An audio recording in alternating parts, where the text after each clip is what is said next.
Hi, my name is Eric Paglia, and welcome to the talk show at the World Water Week in Stockholm. This is the first of two WaterWoman table talk shows where water managers discuss the need to increase gender parity in the workforce. And joining me here for this session, we have Alicia Douglas, the founder and CEO of the WaterRising Institute and the WaterWoman Project. Hayati Yarkadas, President, Water Infrastructure at Xylem, and Sharon Peters, President and CEO at EMA. Thank you all very much for joining me here for this very interesting session. And perhaps we can start by having each of you describe how your organization defines and is dealing with gender parity in the water sector. Eric, I'm so glad that you asked that question, and we're going to open up the table, the WaterWoman table, officially with that question, on gender. So for us, at the WaterRising Institute, we define gender parity as all, right? We have a crisis. We have a water crisis, and we need all genders to be at the table to solve that crisis. That's how I define gender and parity within the organization. Thank you, Eric. At Xylem, we view gender parity as a strength in the company and diversity as a strength. And as a company who's committed in solving water, we believe we can't solve water without achieving gender parity. As a company, we are committed to achieve gender parity by 2030 in our leadership positions. We are at 25% today, so we've got work to do. That's how we define gender parity. Thank you, Eric. So I work in a small consulting firm who doesn't necessarily have the opportunity to have as big an impact as some of these others, but I believe we still have an important responsibility to do what we can to achieve gender parity. For us, it starts in a very simple way with having women and people, whatever their gender, represented in every role and at every level of our organization. But I guess achieving gender parity doesn't happen by itself, right? What sort of, Hayati, as representing a very large organization, how do you actually implement this in Xylem? Yeah, I think it is like sustainability. We gotta take diversity, equity, and inclusion out of appendix and make it part of how we act every day in every decisions that we make. I'll give you a couple of examples. In recruitment, when you go and open a position, unfortunately you get 9 male applicants and one female. We gotta keep insisting at getting diverse slates in recruitment, merit-based promotions of women within the company, and of course retention. There's a lot of work to do in retaining talented women and females in our organization. So those are the 3-4 areas that we focus on. And how does your organization, Alicia, how do you help achieve this? Do you encourage companies to take these sort of practices on board, or? So last night, I'm so glad that we're also bringing that into the table, is that last night the WaterRising Institute, along with Xylem and our partners at Suez, as well as Seawe, we launched the WaterWoman Project, which will be a 3-year study initiative of really looking at with where those gaps are at within those barriers with gender, as well as with diversity, equity, and inclusion. So really, until we can better understand what the data is telling us, we need good data and robust data. And so Equa Aqua is a platform with the World Bank, and UNESCO Water has also taken the lead on that. And so the more data and the more robust data that we have, the more that we can better understand, but we can also be able then to help support companies like Xylem and the workforce development, because as soon as we're able to understand where those barriers are at, we as an organization or we as a water community, we can really start solving those. But gender has to be, really at the center of that within those organizations, and all gender. And while Hayati, had said, women, we also need to know if there's gaps with young men and retaining young men in the industry. So parity goes both ways. So that's why we are really focused on all genders, not just one specific gender. We have to understand and also how we work together. Do you see any issues in terms of recruitment or just like general interest in the water sector amongst women? Is there when you say you have 9 applicants, male applicants for every 1 woman, is that a problem that is actually upstream from the point when they actually come to Yeah, and that's one of the things that we've been working on quite a lot. I think it's quite recognized across the industry that it isn't necessarily something that women or men are very attracted to at the moment. And it isn't necessarily, there's a lot of draw from different professions that tend to be male dominated. So how do you appeal to those people in a different way? How do you appeal to them around the mission of the environment, the mission of water? And we found within our organization, we have to be very careful about making opportunities fair and equitable across the organization so that people get those early career assignments that help them to grow into leadership roles. Eric, I just want to punctuate one point. There's just so much we can do, and I see a lot of great work at both Xylem and elsewhere, like working with colleges for women and engaging with students early on before they even graduate through internships, projects, working with NGOs, and providing those opportunities early on. And as importantly, creating a workspace, an environment in the company that is diverse, inclusive, and attractive for women and other genders to come and want to work for that company. So that's important. And also to tell Hayati's point is that we have to get beyond gender norms. Gender norms are taught at a very early age. We're taught that, oh, is it a boy or is it a girl, right? Is it pink or is it blue? And as we continue to grow up, those are the things that we are taught. And I think that we really have to start having honest conversations of these norms, because I think that, breaking these norms down is that, just because you are a man, then you can only do this work. Well, technology has now enabled us to be able to do all work together, is that we now have the ability to perform all equally because of technology. So why are we then still, and when we pulled this initial data, this is mainly within the United States, I can say for Detroit, which is the Institute's home, is that in 4th grade with young women, and we see this also with young men, we are telling them where they should be going. Why?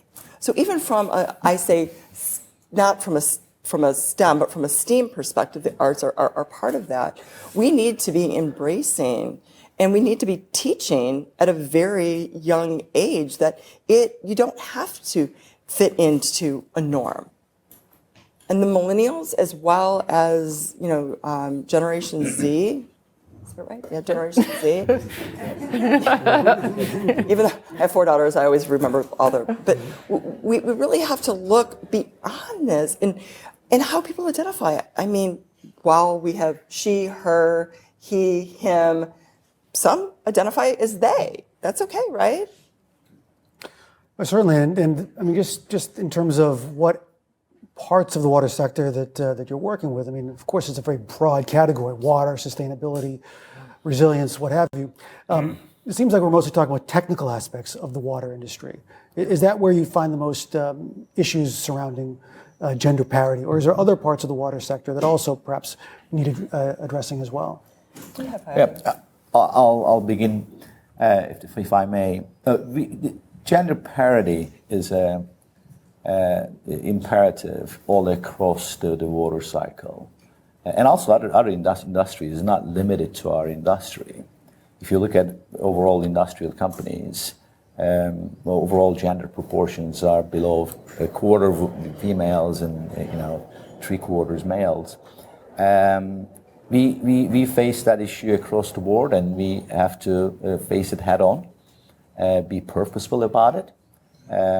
As I started with, like sustainability, don't leave it in the attachment, and make it decision-making part of your decision-making process in every step, all the way from how you source products and what kind of suppliers you work with, and gender parity and sustainability of your suppliers to product development, dealing with your customers, and making all these people decisions in the company. So it's like safety. Safety is very important in Xylem. It's like sustainability with capital S that is ingrained and integrated in the way that we work, not as a separate chapter how we address the gender parity issue. That's how we see it. So my company works exclusively with water and wastewater utilities in the US and Canada, and we find that it is true that men tend to be concentrated in some of the roles, not just technical roles, operational roles, but women tend to be concentrated in other roles. And I think a really important part of achieving a more inclusive workplace for everyone is breaking some of those barriers and having people move into non-traditional roles in either direction, so that you have that diversity happening in all of the different functions of the organization. And I think that takes really encouraging people to see that as a potential opportunity for them, and breaking down some of the organizational silos within utility organizations or consulting organizations or a big company like Xylem. You know, we can't communicate too much. And I also think, again, we need to be leaning in, and until we can be able to really understand the data and survey, employees to better understand this, as well as to also go to funders that are funding projects. Is gender part of their focus? And if the answer is not, then what do they need to be doing to look at that? Because gender needs to be at the center of the water agenda. We're not going to solve water, right, unless we can solve for gender. Is this project global? You're looking at certain regions, or? Yeah, so the project is actually going to be for the global north, which we will focus, you hear a lot about the global north, the global south. So the World Bank, Water as well, through their Equal Aqua platform, and UNESCO Water has created a very digital platform that has tools.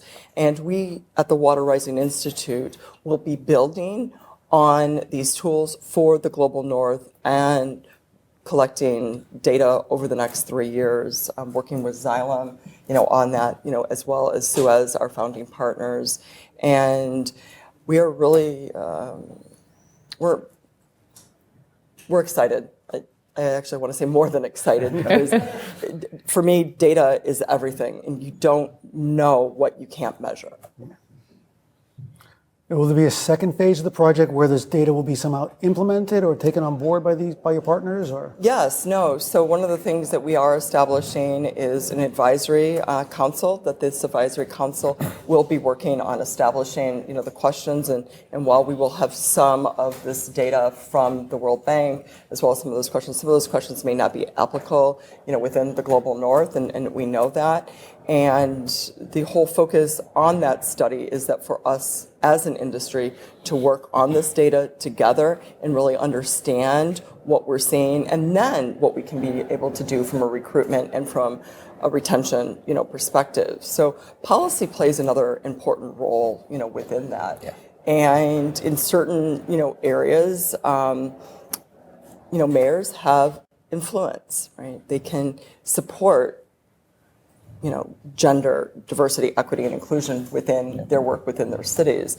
And so one of the things that we focus is from a resiliency perspective. And I think that resiliency has to also be a key part of that, with where gender plays within policy and within our local cities for also the clients that that you serve, right? Exactly. Look, completely agree with Alicia. It's the size of and the complexity of problem with water we have is so big, and so is with gender non-parity or lack of parity, okay, or lack of diversity.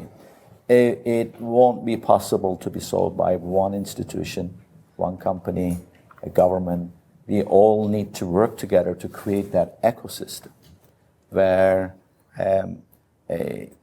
like the society itself, which is very diverse, that we can create workspaces that is safe for everyone, with their identities to come and work and contribute to solving this paramount problem we have in the world called water.